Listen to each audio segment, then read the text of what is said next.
If you could go back in time, what would you tell your younger self?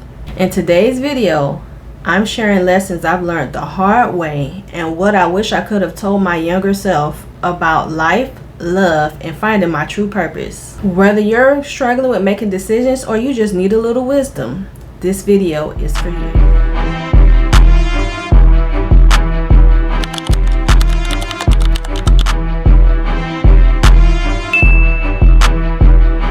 Happy Valentine's Day, Lisa Gang, and welcome back to Storytime with Melissa. It's yours truly, Melissa.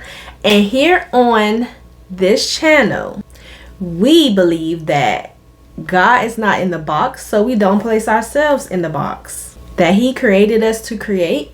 So subscribe to this channel so that we can explore together what God has put in us to birth. And also, go ahead and press that notification bell button so that you can be the first to know what videos I drop every Friday at 6 p.m. Now let's get to the nitty-gritty. I just want to start off by thanking God because I don't look like what I've been through. And the reason why I post these story times so that I can show people what God has brought me out of, and also to spark a seed in anyone that may be going through the same things that I have gone through. And to let you know that this too shall pass. But I also want to talk about what I wish I could have told myself when I was this little girl, Melissa. And you may be little Melissa as well, so I'm talking to you also. All the things that I wish I knew earlier on. Starting with number 1, set boundaries for yourself. Set boundaries for yourself and set them early on. It doesn't matter who it is.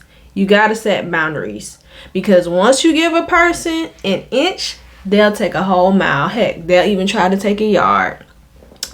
With me learning this, I learned this so late in the game because I was such a nice person and I love everybody that I come in contact and I establish a relationship with. Rather it's my brother, my dad, whoever, I did not set boundaries for with people.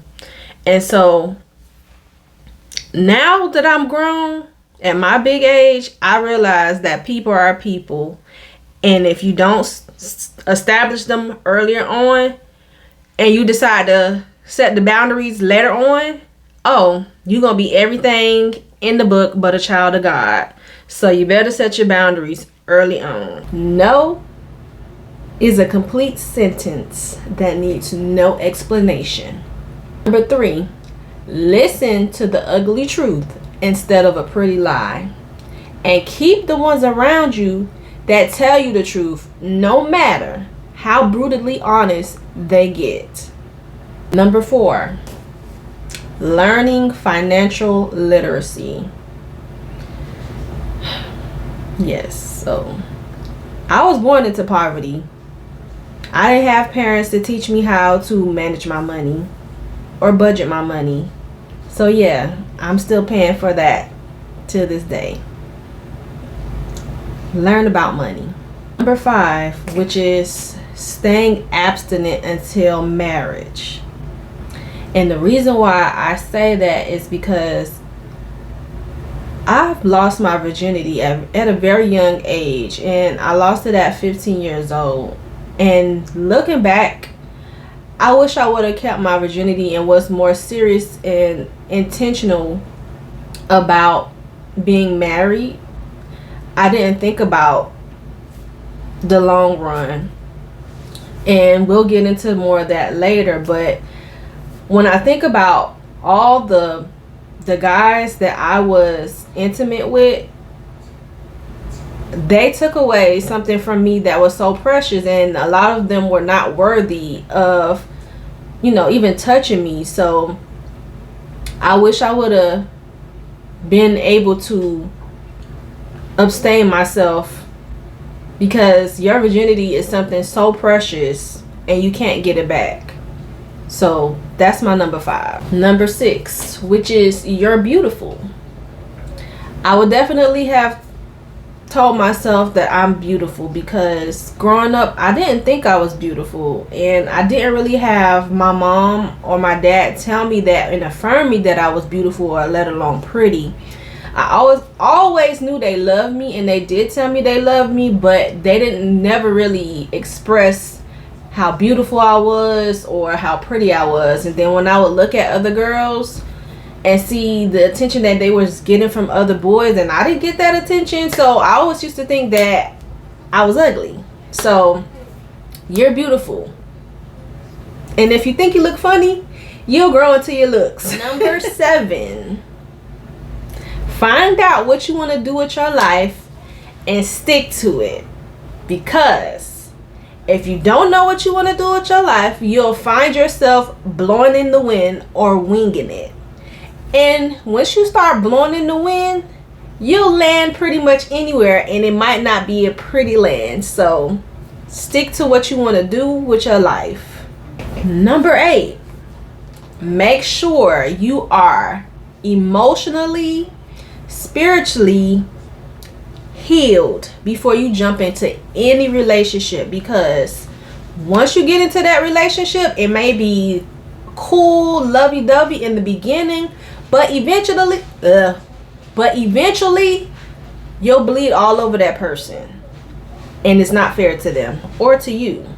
And last but not least, return to your first love. And when I say first love, I mean your first love, Jesus Christ, God the Father. Because God is a jealous God. And I know it's Valentine's Day, and it's all about love and relationships and presents, and you with your boo, your boyfriend, whoever. Always remember that nobody, and I mean absolutely nobody, loves you like God loves you. So don't put nothing or anyone before God, because He will never leave you nor forsake you. While man's love comes with conditions, God's love is unconditional. Plus, if you seek Him first, He is the one that will make all your paths straight, which means He's the one that will be sending you your husband, your resources, your finances, all of those things and more. He's the one that will heal you from all your past traumas, your childhood traumas. So don't cheat on God.